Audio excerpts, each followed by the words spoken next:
Hey friends, we're here today with Maluka, a singer-songwriter, composer, and audio engineer from Monterrey, Mexico. She's the first fellow Mexican that I bring on the show finally. She's best known for her original music on YouTube inspired in video games, which won her international recognition, leading to her performances at the Halo Global Championships, Gamescom in Germany, and CES in Las Vegas twice. She's collaborated with studios such as Treyarch from Black Ops. She wrote the music for some of the bards in The Elder Scrolls Online. And most recently, we heard her voice in the Game Awards of 2023 in the trailer for No Rest for the Wicked by Moon Studios. Malu, welcome to the Gabster Radio Podcast. It's such a pleasure to have you. Thank you so much I'm very happy to be here. Yeah, and it's the first time that we record with video an episode, so let's see how that goes. I'm super self-conscious right now. Me too, but we have to move past it. Let's see what happens. Tell me a bit more about, because I was watching in my bed at like 4 a.m. because here in Portugal it was happening super late, the Game Awards. But I was watching because I wanted Alan Wake to win everything. I love that game so much. Uh, and then I saw the trailer for No Rest for the Wicked, and I was like, "Oh my god, I know this voice." You recognized it? That's Yeah, awesome. right away. I was like, "This is Maluka." hmm Tell me a bit more about that project and anything exciting going on over there. Yeah, so far it has the only work I've done for it has been this song I sang on this song for the trailer. Mm-hmm. But yeah, I'm very excited to see if moving forward they're gonna need any more vocals. I'd be super happy to continue working with them. But it was Yeah. a very cool opportunity because I was contacted by composer Jason Graves, and he is Mm-hmm. somebody that I admire tremendously, and he's such a nice guy and amazing composer. And he said, "Hey, Maluk, I'm working on this kind of fantasy themed game. Would you like to?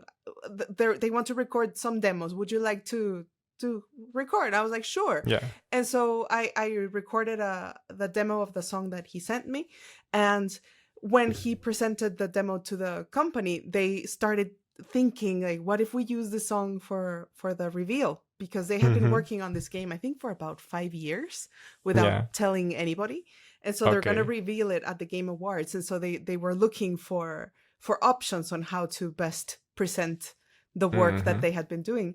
And so it they had the idea that maybe we could use the song for the trailer, and so it thankfully worked out that way, because it It started did. as a possibility, and I was like, Yeah. oh my god, oh my god. And we kept working on different iterations of the demo, because they were working on different iterations of the trailer. And thankfully, like, it worked out, and it was amazing to get to be at what I was watching on my cell phone Yeah. as I was Yeah. getting Me ready too. for a Christmas party. I was like putting on eyeliner, Yeah. and it was great. It's such a cool feeling, such a cool feeling for sure. I bet. Did you watch the whole Game Awards thing or just that part? I think right after that part, I had to go to my dinner. Yeah, I you're like, was oops, I appeared by posadas. You know us Mexicans and the our posadas. posadas. Yeah. They're Oh my serious god. business. Yeah, you're giving me I'm missing the posadas right now. I want to take my girlfriend sometime. That'll be amazing. Yeah, you Um must. yeah, I definitely need to. Yeah, so it was like for now it's just the trailer that you made the music, but you never know what happens in the future. That's how it happened with Elder Scrolls, right? Like hmm first you were just doing like a A fan fan cover, song. something like that. hmm And then you're in the game. Yeah. How cool was that? I played that game like 40% of the whole reason was just to find you on the different taverns in the game. Scattered in the map. Yeah. Yes. No, it, Yeah. it was an unreal situation where to this day I still forget that I can't believe that it happened. Like, I remember and I was like, really? Did I Really? That dream that, happened? or did that happen? But yeah, and I think the way that it happened was in a way that it was the best way possible, is what I mean to say. Because first it Mhm. was like, "Hey, Maluka, do you want to make a fan song?" And I was like, "Of course, yes." But it was just a fan song, so it's Yeah. like, okay, it's my fan song. I can do whatever I want.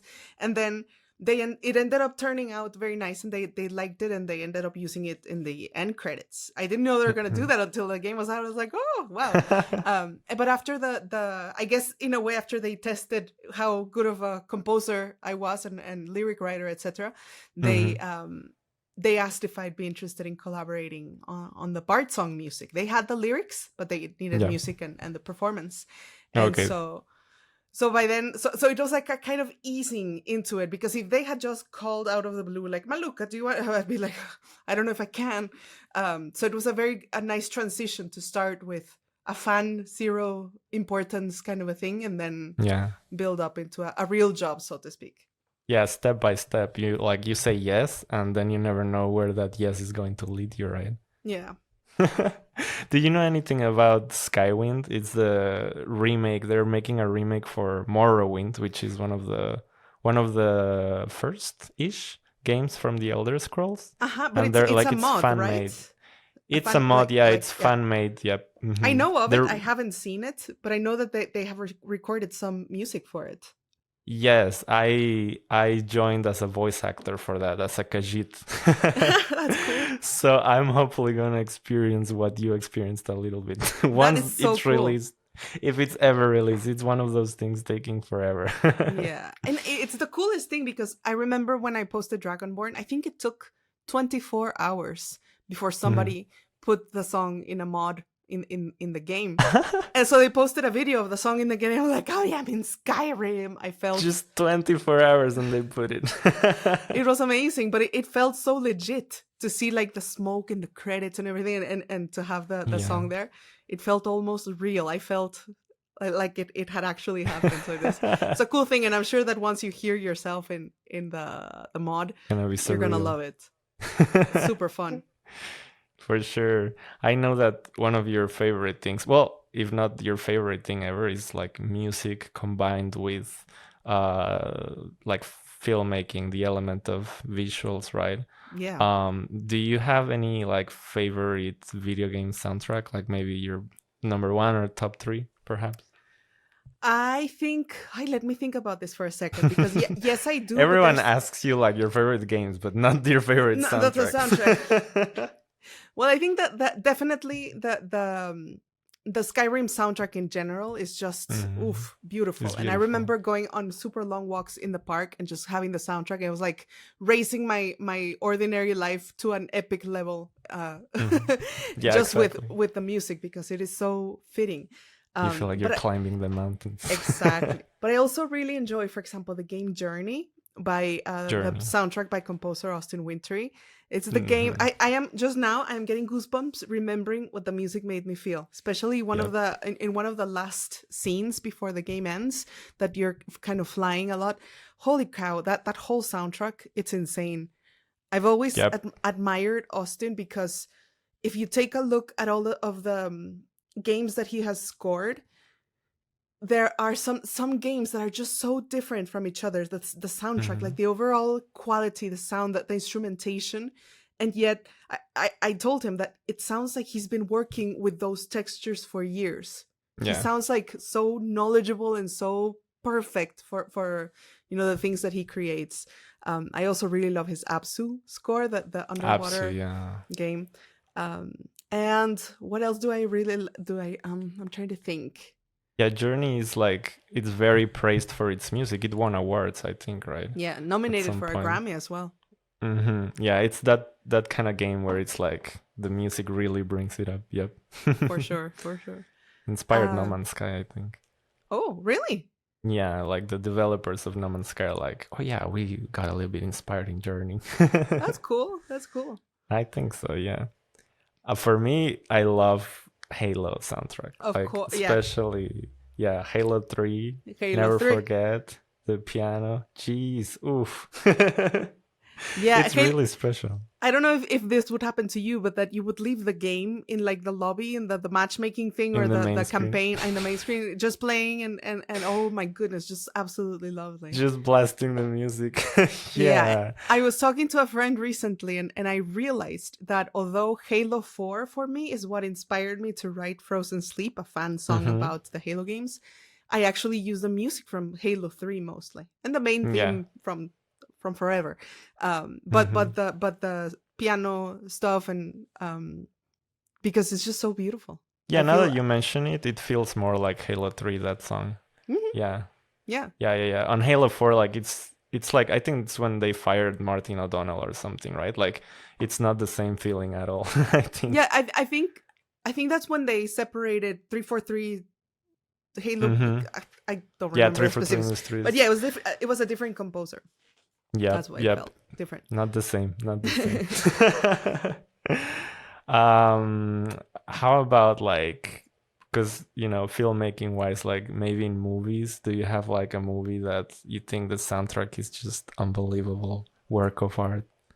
I think the first one that comes to mind.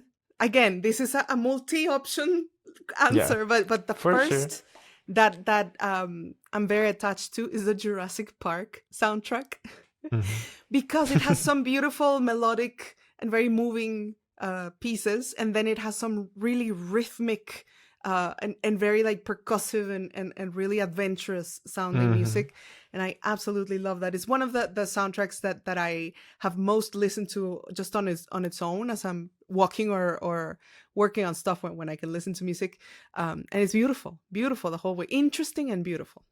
Yeah, it is. John It's Williams. like John Williams is especially like on the first movie. I was rewatching the 3 movies with my girlfriend recently, and like I always get very emotional. I think like on the first movie, it's one of those scenes that changed the music, no, the movie industry. Yeah. That changed it forever. The scene where like they're in the Jeep and they turn their heads and they see dinosaurs for the first time, and the score begins. Like that's one of the key moments in the whole filmmaking industry. A goosebump moment, right? A goosebump moment. Ooh.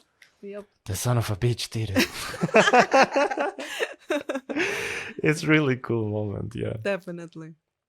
I was talking with... It's one of my... Sorry, it's one of my favorite movies in general. One of my... I would say top 5 movies. Not even just the soundtrack, but just like in general favorite movies. It's just amazing. Yeah, I agree. I was talking with pianist Sara Capona from Twitch. I don't know if you know her, but I was asking her also about soundtracks, and one of the ones that I love the most, I don't know if you've seen The Mission, but the movie is with Ennio Morricone, and the soundtrack of The Mission is absolutely insane. Have you ever watched I haven't seen it or heard it. No. Oh, totally recommended. I'm still looking for someone to nerd out with that soundtrack. But it's super amazing. And then, of course, you got stuff like Star Wars, right? Of course. Star Wars, the scene where you got young Luke, looking at the binary sunset. I think that's the name of that. Or like one of the tracks is Binary Sunset and The Force. It's really special. It's also one of my favorite moments in filmmaking. And I have to say, I think the Star Wars movies and later the Jurassic Park is one of the things... The Star Wars in particular, as a kid, it made me realize that film scoring existed. Because before, for me, all I knew was it's music, classical music. I was studying piano, and it was just like play the Mozarts and the Beethovens and all those things. And then and I knew there was symphonic music. I didn't really listen to it as a child, but I knew it existed. But then with these kind of movies that I started getting interested in the soundtracks, I go, somebody wrote that. Somebody that isn't dead wrote that. It's not just taking, historical orchestral works, but somebody made that specifically. And it really intrigued me. And it's what motivated me later on to see if I could pursue that. Is that like, so is it like something, how young were you when you knew you wanted to go to school for like film scoring, actually? For film scoring, I would say I was around 16, probably. 16, 17. I think by then I had my sister had asked me to score a film that she did for her college project. And so I tried and it was a lot of fun. I really loved the experience. And that's when I started taking the next steps. Like, can I take this further? So around that time. And I started writing songs maybe around... I started writing poems first, around when I was 13, 14. And then around 14, 15, I started turning some of them into songs. Okay. And then I got into the film scoring. So you're a musician first, and then Mhm. like you sort of remember your passion for the music in the film industry. Yeah. And you studied that in Berkeley, right? How was that experience? When I was also like on my teens, I found about Berkeley and I was like, oh, if I actually go to university, that place looks really cool. Hmm. It didn't end up happening, but how is it studying over there, especially like coming from Mexico? What's that experience like? It's very cold Yeah? because Boston is very cold. No, no, no. But in I've general, heard it it's was really cool. an incredible experience. It's a great school full of great teachers. I really couldn't ask for anything more. It was what all that I hoped for and more. Um, Mm-hmm. and funny enough, I went there because I really wanted to study film scoring, and I did. I did a dual major. They had the music production and engineering, and they also Mm-hmm. had a film scoring major. And you had the choice to stay one more year and finish the major specific courses, and so you could graduate with a dual degree. And so I did that, but I started first attending all the music production classes and the engineering classes, and I found myself getting more and more interested in that and being able to record at home and being able to Yeah. record anything in Be your own songs. producer. Exactly. And I was writing more songs and becoming more interested in that area. That by the time I started the film scoring classes themselves, I was already a bit like, I'm not sure if I want this. Um, Uh-huh. Also, because I knew that from what the teachers had been telling us, to make it in the film scoring world, like to really make it, it's like Los Angeles and who you know, and it's Yeah, the whole networking thing. a very Hollywood thing to make it at Mm-hmm. that level, and I could not see a life like that for me. Um, Mm-hmm. so I kind of like I thought, well, maybe I could continue scoring in movies every now and then, but life just led me down the path of composition for either some games or songwriting. Mm-hmm. Yeah, I wonder if they're still saying that because at least now, like in the past 10, even just 5 years, I think it's maybe like more likely that you can make a living out of like film scoring, game scoring. Mhm. Maybe not so much in Hollywood, but there's so many indie game developers and a bunch of places where people now can get jobs that maybe couldn't in the past, right? Yeah, yeah, yeah. Of course, that whole like when I graduated from college, there were games and it was already a huge industry, but I don't think it was as huge that the um Yeah, it wasn't nowadays. as on the map to I'm a film composer, I can't score films because they're too big projects, let me look for games, let me score games instead. um Yeah, now that there's like one guy in his basement making a game and it goes super popular. I think that's exactly. Pal World now. No, and it's a fantastic thing that it opened up so many opportunities to have so many people at different levels, as far as if they work in super professional studios or if they have home stuff, and they can all be Hmm. a part of the industry, and I think that's great. That's cool. Yeah, I think like in the past 20, 15, 10 years, there's been so many doors that have opened for people to have more opportunities to actually have a fun job and actually make money doing stuff they love. I hope Hmm. that continues and we haven't reached a point where, oh, now AI is here. It's gonna take our jobs. Back to cleaning AI, the streets. please score my dinosaur movie in the Oh style of John God. Williams. Enter. Yeah, I hope we don't reach that point because right now we're on the sweet spot where we can make a living doing fun things. We're on the sweet spot where AI is still amusing. It's still stupid. Amusing and Yeah, stupid, but I think there'll be a turning point where it's like, my God. it's funny. Like I've seen like a meme where they're talking about this is not how I saw it going because like the truck drivers were the first that were supposed to lose their jobs, not the artists. Oh, the truck drivers are doing amazing right now. You got AI making music and stuff instead of like the boring jobs, right? Yeah. So yeah, I hope we fix that path. There's I it's wanted still yeah, it's still not like the chat GPT, was it called, the AI? I yeah. was curious and I asked it, what are Maluka's reverb settings? Because somebody had told me that they asked like, what is Metallica's guitar settings, and that they came up with a very detailed description Okay. of how to get a particular sound. And I was And just what curious happened? because I have the details of how I get the reverb on Hmm. my site, and I was like, I wonder if it'll look for that and give me that. And no, it didn't. It gave me some suggestions, which were nice, but a bit generic. So it's still not 100%. It's not at the spot. Yeah, that one specifically, ChatGPT is like just from it just has a database. It's like a super smart Google. So of course it has like Metallica stuff, like there's like really obscure fans that are like looking up their pedal settings.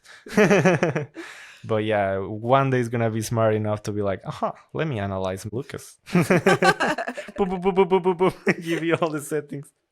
Can you actually do that by ear? Like a human being can tell you like specific settings like that? It's very crazy that some people, that the ones that are really trained, they can get pretty close to. Yeah. They can tell even what certain reverbs or certain compression sounds like. I honestly cannot, but I know that there are people who notice those differences, who are able to like reverse engineer and get certain sounds for sure. Yeah.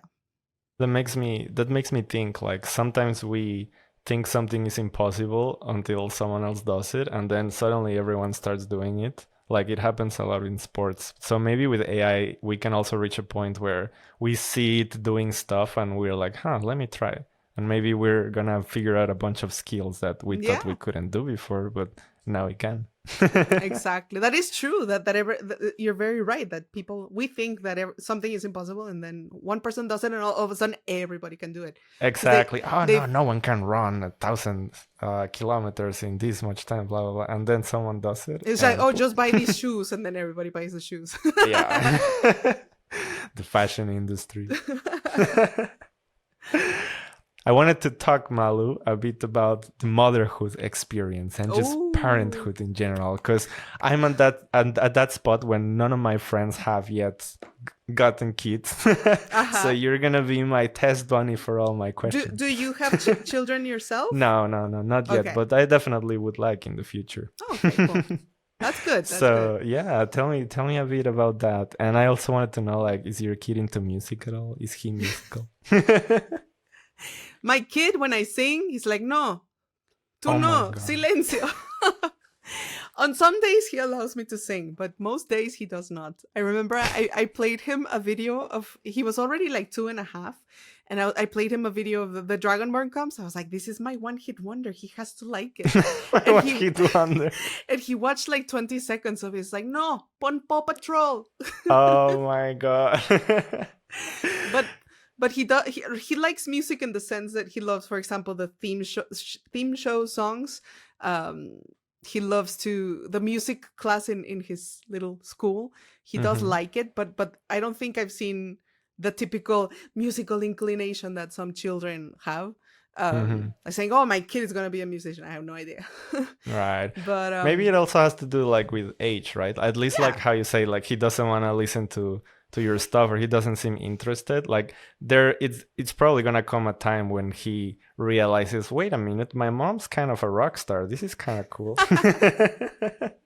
And then he becomes a teenager and he's embarrassed by me. Oh my God. They say that no matter what, they always get embarrassed, right? I think Ozzy Osbourne said that his granddaughter was his granddaughter or his something was super embarrassed of him. No, his daughter, not even granddaughter. His daughter was on her teenage years, was super embarrassed of him. So imagine, like, if your dad is Ozzy Osbourne, your kids are still embarrassed. No one has any hope. But in general, motherhood has been great. I waited a long time before deciding to have kids. And I remember talking to my husband when we were about to get married and everything, like, hey, I'm not sure how I feel about it. Are you fine with just taking our time, etc.? He's like, sure. And so we waited until I was 29 years old. Okay.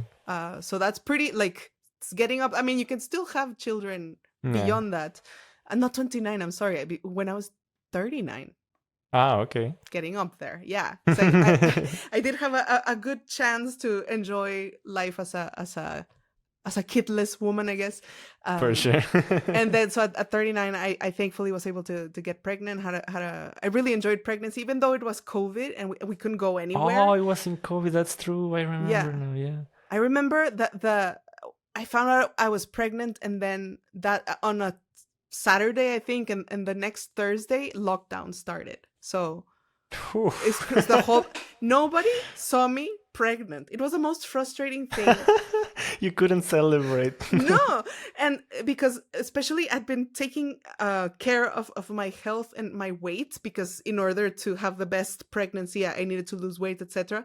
And so I lost weight, I got pregnant, and then I kept losing weight because the doctor, I was monitored and everything, and Okay. it was okay for me to do, like, I didn't gain any weight during my whole pregnancy. I lost actually like 4 kilos or 5. And so I was like the thinnest I have ever been in my life. I was radiant, super healthy, working out every day, and nobody saw it.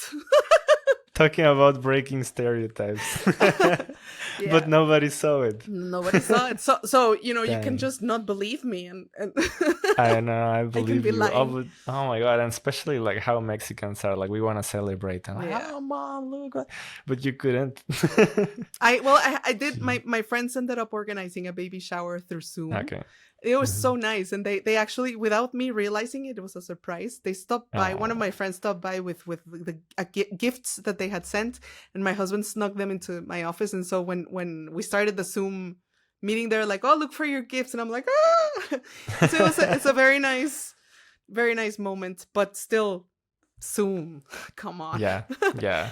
Wow, what an adventurous time to be pregnant.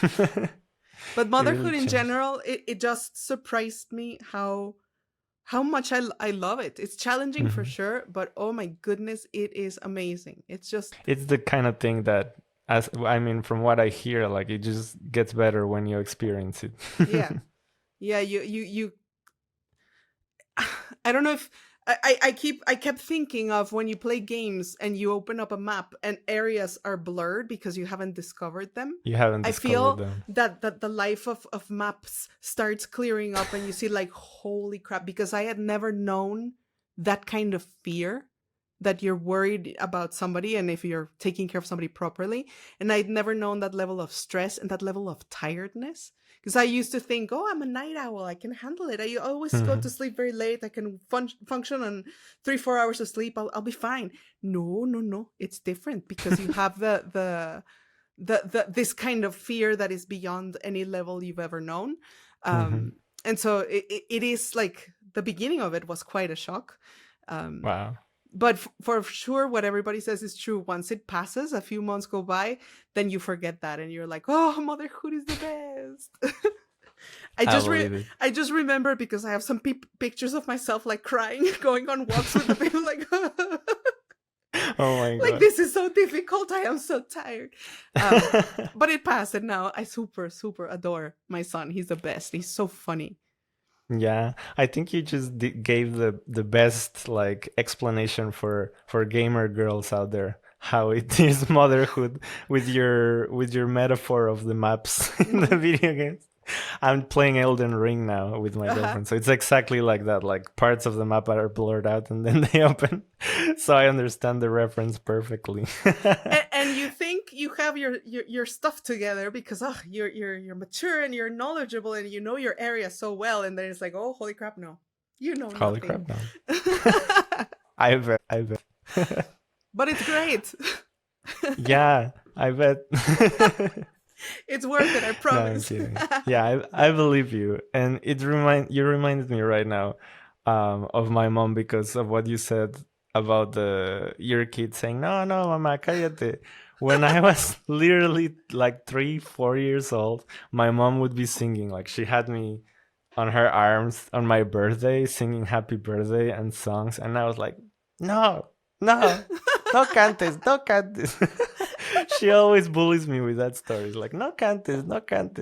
So maybe it's just a kids thing. I don't know. Yeah. I'm we hoping. Don't like our parents. I'm hoping it goes away. It will, especially when he reaches that age of, oh my God, my mom has 600,000 subscribers. Mom, can I be an influencer too? I know, like, especially because especially because kids are like that nowadays. Yeah. It's a big thing on the internet and the iPad kids. What's your stance on that? Like, just like those kids that now can't even open doors because like they're just so addicted to the screen. we actually had this whole thing where we tried, especially when having, for example, when we're going out to lunch or dinner, if we were going with Dante, this is my son, we tried sometimes to put the phone or to put an iPad, and it works. It keeps him entertained, Calm, but it also keeps him a bit hypnotized, a little bit. It makes us a little bit uncomfortable, because then you're like, Dante, do you want more food, Dante? And it's just sing spirals. Exactly. And so that kind of a thing, we decided to pull back on that and really try to make the effort of, whenever we go have lunch, we take a few toys and try to engage him and keep him entertained without the devices. You know that in an emergency you have it and you can pull out the iPhone and be like, here, I need to go to the hospital. But it is one of those things where you don't know what's right or wrong, because people have different opinions, people have different approaches, and nobody's wrong or right. You just have to do what feels right for you. And for us right now, the zombie kind of hypnotized look makes us a little uneasy. And the tantrums when you remove the device. Oh, it's even worse, right? Probably. Yeah. Wow, yeah. I just recently caught up to this whole topic because my mother-in-law, she works with kids at a school. And I was laughing. I didn't believe it. But apparently now, like, they're literally having trouble, like, just having the strength in their hand to open doors and stuff like that. So I was like, are you kidding me? This is really happening. It would make sense, because if they're all the whole time just looking at something passively and they're not practicing the motor skills, that's horrible. That's horrible. Apparently it's a thing now. We should ask more teachers to confirm. How does that, I wanted to link that to a silly question. Like, I wanted to ask you one thing about motherhood or just parenthood in general.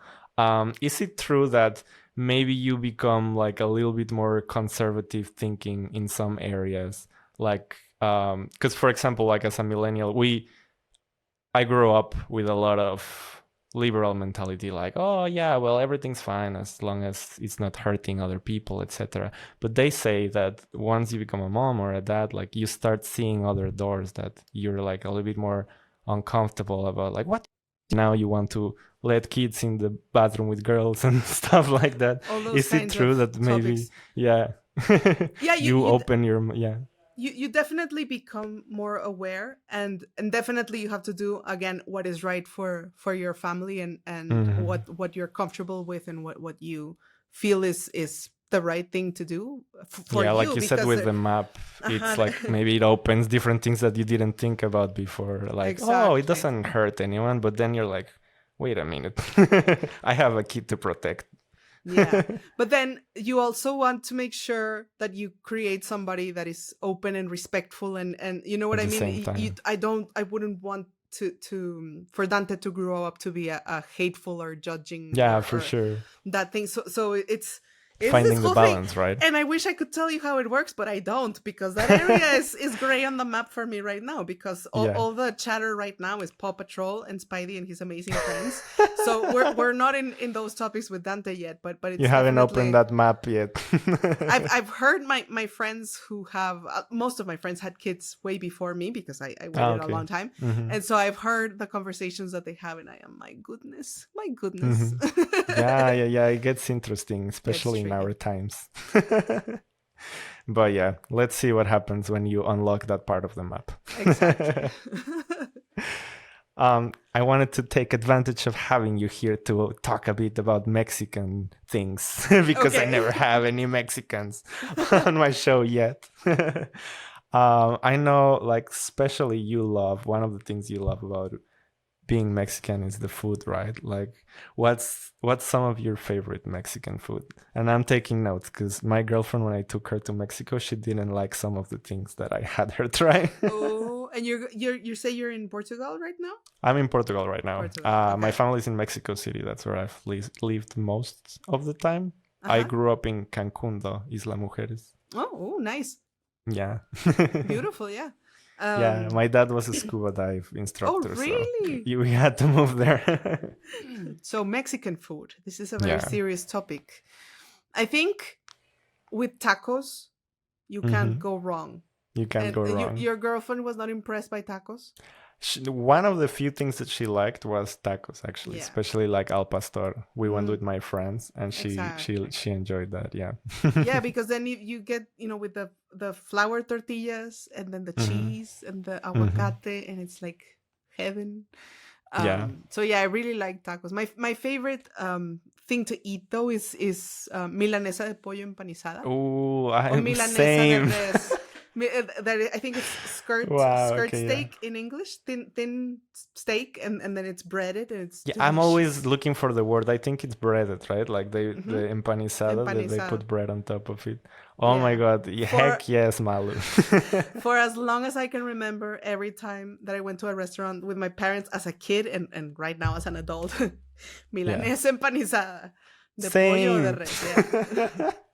I get discriminated with my friends because of this, because they're like, oh, like a lot of people are like, no, Mexican food is like, they go like extremely like, oh, the tacos and the cochinita and the this and that and that. That's just normal stuff. But no, it is also Mexican food, the milanesa empanizada. Yeah. I agree. I'm team milanesa empanizada. Yeah. Yeah, with your mashed potatoes on the side. That's Exactly. that's And where it's at. mashed Oof. potatoes and the refried beans, if possible. That's Mm-hmm. the Triforce, the milanesa, the Okay, mashed yeah. potatoes and the refried beans. Okay, yeah. My girlfriend also liked that. So okay, we're on the yeah. That's Mexican food too. Good. Excellent. Have you had any Mexican food on your trips abroad to perform and on your travels? Have you had Mexican food in other countries? Because now that I'm here, it's an interesting topic. I think that I've had attempts of Mexican food Yeah. in the there are some places, for example, like in Texas and in California, in Los Angeles, there are and there are some places that it's quite good. I wouldn't Hmm. Los Angeles, maybe I would say is more similar. Um, but Texas, for example, it's the Tex-Mex. It's their own kind of spin on it. Hmm. And it's good if you like it, then it's good. It it's like it's a matter of taste. I think I don't think Okay. I could say like, oh no, it's terrible. No, it's just like a style of preparation that's a bit different than the original, but it can still be good to eat. What I've been like really surprised, for example, here in Portugal, is that I wasn't expecting that like that whole Tex-Mex slash Taco Bell stuff. I wasn't expecting that to reach places outside of the US. Hmm. But like I actually realized that even in Europe, you go to the supermarket and like there's a Mexican section food, but it's like Really? taco shells, like instead of tortillas, you have Taco taco shells. shells and stuff like that. So I when I came here for the first time, that blew my mind. Like, how did we let this happen? We need to import the real Mexican food out there to the world. Like, I get it in the US, but then even in Europe, you're like taco shells, and they think that's Mexican food for sure. No, Unbelievable. something has to be done for sure We need to make a company or something. to export tortillas. Yeah. I actually have seen Bimbo. So I Mm-hmm. buy some like flour tortillas for sincronizadas and stuff. I Mm-hmm. buy Bimbo here. Bimbo. Yeah, and there's some corn tortillas as well, but that's as far as it goes. And There's some Mexican. do you Yeah. see like chili powders like tajin or like chilitos, pues? Yeah, for sure. If you Okay. go to the right supermarket, yeah, I think so. They You have can their find them. selection. That's good at But then least. they also have weird sauces that I haven't That even are not ever seen in my Mexican. life as a Mexican. But it has the brand of some guy from Texas. It's super funny. Oh my God. That's so crazy. A Mexican living in Portugal. Yeah, hopefully I won't have like some haters calling me a white or something like that. I've had some of those comments Really? before. How about you? Has anyone called you a white? A white no. I'm trying to think. No, because I have gotten some comments over the years that why do you sing in English? Why do you speak in English? Like that kind of it's the same kind of vibe, right? Yeah. Yeah. You should be only singing in Spanish, represent. Yeah, no, and I always, I don't always answer, but when I have answered, I always say, like, when I made the Dragonborn video, I used to have a blog in Spanish. I used to write in Spanish. And when I made the Dragonborn video, which was in English, always the statistics have always been from listeners, US and Germany and Poland and Brazil and like all sorts of places where it is probably more likely that they speak English, that they are familiar with it. The universal language, basically. And so for that reason, I just chose to remain there, because if I had stuck to my Mexican guns, I could have missed out on connecting with a lot of people, and I didn't want that. Yeah, it's the same reason why I record this podcast in English, basically. And if you look at my statistics, it's the same. Like, you see listeners and you see like a bunch of US, Canada, some European countries, and then like maybe 3 friends in Mexico. Yeah, for me, it was like imagine... my mom, my husband. There you go. They don't support us unless we're famous.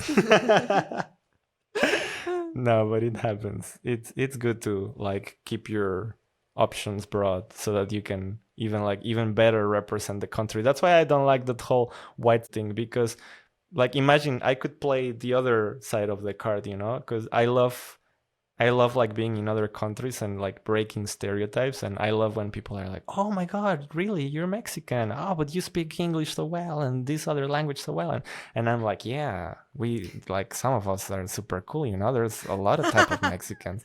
But imagine if I play the other card and I'm like, oh no, it's because I'm a white, I'm not really a Mexican. That would suck. What does that even mean? Yeah, exactly.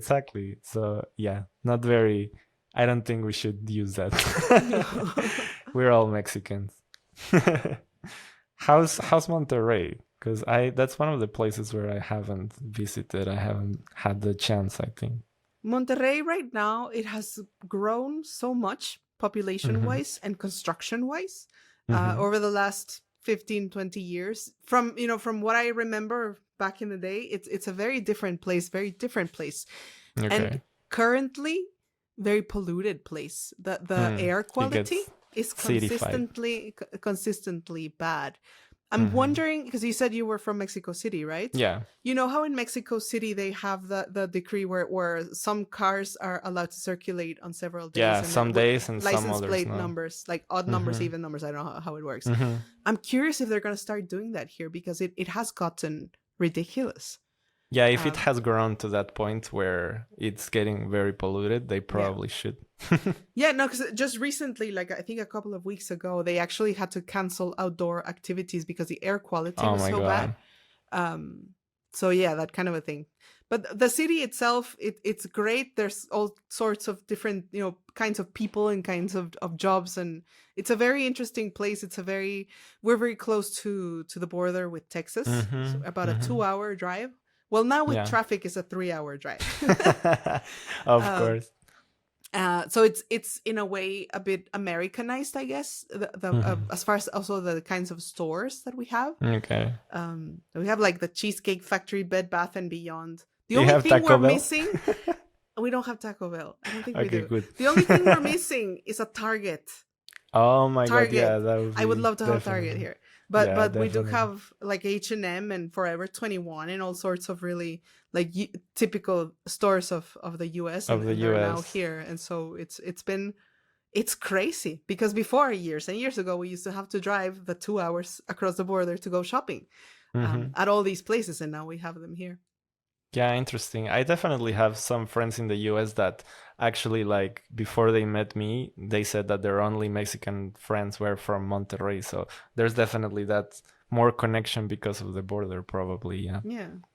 The closest I've been, one time I went on New Year's Eve with my mom and my aunt. We went on like a bus to Coahuila, because I used to be obsessed with a magazine that's México Desconocido. Which has like different cool places to discover in Mexico and such. And I found a place called Bosques de Monterrey, which is Of the course. the only place in Mexico where you can practice skiing. Uh-huh. And it has these wooden cabins, like a little Swiss village kind of vibe. And I was like, oh my God, I want to go. I've always wanted to go. I've always been curious about It's that place too. beautiful. You should. Yeah. And actually, like, I realized that it was super close to Monterrey, but only when I was already there, because the taxi driver was like, no, you should have flown to Monterrey instead. And then from there, it's like an hour and 30 minutes, something like that. It's a lot shorter instead of Coahuila. Yeah. But yeah, like, you should totally go. That place is really nice. I'll check it. Yeah, I'll definitely make an effort to go check it out. Take your Sounds cool. kids skiing. Yeah, it's an artificial slope, but it does snow there sometimes. So when it snows, it magically stops being artificial because it's covered in snow. How convenient. Exactly. Yeah, it's a really beautiful place. I really recommend checking it out. I will look into By the way, that. I wanted to ask what about your like your usernames on the internet and your channel and Maluka. I know it came from World of Warcraft, right? That's a name that I thought I had made it up, but it turns out to be a last name in various languages. And it's a word that exists in other languages as well. I think in Arab it means queen, and then somewhere else it means angel, and then in I think in Brazil it means crazy. That's exactly what I was gonna bring up.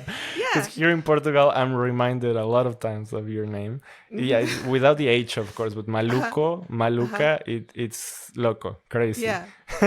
So no. So at some point, I was like, did she get the name because of Portuguese? But no, then I figured out it was something else.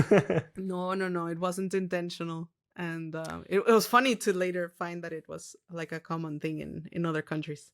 And then the Malu Phoenix, where did that one come from? That happened because Maluka was unavailable on YouTube. Ah. So, and my I think I had a Facebook account for my gaming blog that was Maluka Phoenix, because I like Gears of War, Marcus Phoenix. Ooh, oh, that's where it comes from. And so it's Maluka Phoenix.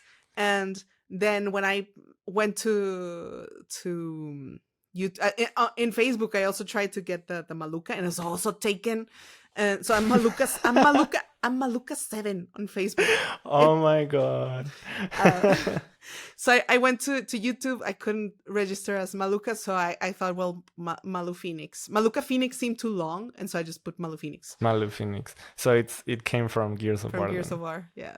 It's another good one. Remember those days when the fight was Halo versus Gears of War? Yeah. I was Team Halo, but I enjoy playing Gears of War a lot as well. Especially those, like, I forgot the name of the missions, but when you're just like holding back against hordes, like 20, 30 hordes, where you're with your friends until like 2 a.m. Oh, just 10 more. Super fun gameplay.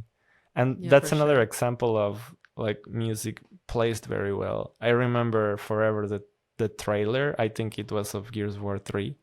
When they put a song from Macy Star. Wow, that was super beautiful. Was it Gears 2 when they had the yes, that's also a good one. Because there's, I don't know if it was 2 songs. One is Into Dust.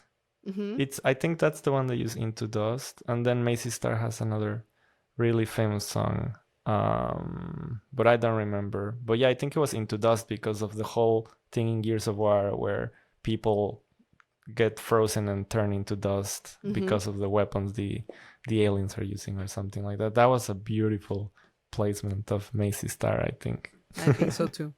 Definitely. Yeah, I hope to hear your voice on more games in the future. I have always wanted to do a Gears of War fan song. Ooh. And I was even gonna try to experiment trying to link the theme from Gears of War, the main theme, with the Mad World song, and kind of weave it all together, add lyrics. But then all the issue with fan songs that quote the songs, like the licensing for that is just too complicated, and I'm at a point where I'm like, oh, I don't want to deal with that. And so So you I have don't to think it will deal happen. you've had to deal with that in the past, the licensing, in order to like post your stuff? Yeah, it depends on the on what the game developers prefer. Some Mm-hmm. don't mind for if you use something that's called a compulsory license, compulsory mechanical license to make Okay. covers. But it's different when you're weaving different song fragments together because that's Mm-hmm. called a derivative work, and you can't get an automatic license for that. You need Okay. to negotiate and talk and clear and everything. It's basically I would need to have somebody to help me with that, somebody like a team or A something to music supervisor. exactly for the compulsory mechanical licenses, those you can get um practically or automatically unless there are issues with the company that they decide not Okay. to take to rescind that right. Okay. But it's not common that it happened, but derivative works are just too complicated. Wow, I didn't know you had to deal with that stuff. Yeah, More work on the table. yeah, But if you think it's worth it, I would love to hear that Gears of War song. yeah. You know what? Which one is my favorite from Which your one? works? Reignite. Oof. Yes. And I haven't even played Mass Effect. You believe that? But God, when I heard that song, especially like if you use the like the lower octaves of the piano well, it's Hmm. so heartbreaking. Like when you hit those keys, it's so heartbreaking. It's so emotional playing on the Yeah. low part of the piano. Oh my God. I know how It to makes play you that. listen, right? Like It makes you listen. Dun, dun, dun. It's yeah. absolutely beautiful. Yeah, thank you for that masterpiece. Thank you so much. And it means a lot to me that you like it, even though you don't necessarily associate it to the games. Yeah. Um, I but I understood like the connection. Like I played a bit one time in a friend's house, but I haven't like actually went through the games through the whole how I'm experience, supposed to exactly. really recommend them. I don't know if they have if Mass Effect One has aged well. I don't know, Exactly, that's the but really thing. really recommend them because they are quite beautiful. They should remake some games, right? Yeah. Like because some really really good games tend to age bad, which is not cool. Like you sometimes you want your friends to play stuff that you play in the past, but now it Hmm. looks like a potato. I think they did remaster. I don't think they remade them, but I think they did a Oh, like a remaster of Mass remaster? Effect. I think so. Um, you know what remaster I was recently recommended? The Dead Space one, or Oh remake, I yeah, I know guess. about that They one. say it's Yeah. incredible. I Um, know about that one, I yeah. love the. I played the original game and I love it so much. One of my top games for sure. Dead Space. And somebody just told me, I was like, that's right. I still need to go play that because I love and hate scary games because they Yeah, scare me. And but I yeah, love yeah, them. yeah. Um, Ooh. On so that topic, I really want to play the remake of Resident Evil 4. For ooh. sure. That one is a super classic. It was on the Game Awards. But again, I just wanted to win. I just wanted Alan Wake to win everything. Alan Wake, it's so funny. I haven't been able to play much since I became a mom, and I think for this time, I'm not going to push push it. Like if I can't play, then I can't play. I'm sure there will Mhm. be times in a few years when it's going to be easier to sit down. But the other day, my son finally started going to sleep early, like at Mhm. 7:38, and then so I had like a couple of hours before I completely passed out. And so I turned on my Xbox and I'm like, oh my God, Alan Wake. And I bought it. But first I turned on my Xbox. It's like, I need to update. Oh god, the classic. And so I went to clean the kitchen and I went to do this and that. And I returned. It's like, okay, then download Alan Wake. The It new didn't one, even, right? yeah, the Alan Wake 2. It didn't even get to the little arrow that where you can start playing. It didn't even get to Mhm. that. And I went to sleep because I just could not. So But my attempt to game was not not successful. successful. But did you play the first one? I did. I loved it very, very much. Yeah, it's super good. And Alan Wake is another example of like really beautiful music placement, especially Yes, yeah, like on the and the first one. yeah, the soundtrack itself is also very, very beautiful as well. Yeah, the music by I think it's Petri Alanko, and then just the song placements they do, and then the original stuff on the first game, the All Gods of Asgard. Oh my Hmm. god, the fictional rock band in the game Yeah. that blew my mind. And that's like I really love the second game because it's one of those like really, really, really rare sequels where the people that make it really, really understood what people like from the first one, you know? Oh, Like that's good. they really, really, really, really understood what people love from the first one. Like, oh yeah, this like writer spooky vibe in the middle of the Pacific Northwest, log cabins with fog and trees, the forest and the lake, and then the rock music, the band making music, the magic. All of that magic is on the second game. That's It's good to like hear. it's done so well. When you have a chance, I hope I get definitely to give play a it go. this year. Light a candle Yeah. for me so that I'm able to play it this year. Maluka's New Year resolutions: drinking the. I'll play Alan Wake 2. Play Alan Wake 2. And the other one I have that I played and then I played until I wiped out. I need to restart is Baldur's Gate 3. Okay, So I want to play Yeah. Baldur's Gate 3 as well. that's the one that won the Game Awards. Yeah, that's right. Yeah, It's that been one- winning that one's good. a lot of awards. If you're into the whole like Dungeons and Dragons mechanic, definitely that's good vibe. Perfect, Malu. Thank you so much for being here with me. To end it, pleasure. I would like to ask you to give us well, usually like people do like dad advice, but since you're a mom, I want some mom advice. Anything you got, like just as simple as be kind to everyone, whatever good advice you can give to the listeners, like a mom advice A for mom life. advice. I would say this is gonna sound really like I am Grandma Maluka. Go But for it. I Love think- grandmas. I think that in this day and age, with so many different opinions, so many conversations happening simultaneously, I was thinking the other day recently that there is no greater source for tolerance than your own happiness. If you're doing in your life something that you are proud of, that you enjoy working towards, etc., then you're not going to be hating on the person that made a video and looks a certain way or speaks a certain way, and or all those like nitpicky things that sometimes make the internet a harsh place to be in. And I think that it's just it's a matter of what are you doing? Focus Yeah, on fine. yourself and stop judging others or spending your time judging others, because it's time wasted, I think. Right. So as Focus Mother on Maluka, yourself. as Mother Maluka is, leave other people alone, let them be, do what you want, and let them do what they want, and we can all be happy on this earth. Sounds perfect, Malu. Thank you so Maluka, much. Maluka for president 2024. 2024. Of which country? Thank you so much, Malu. It was a pleasure talking to you. It was a pleasure And talking to you. Thank you so yeah, much. hope for it went inviting well for the first video episode. me.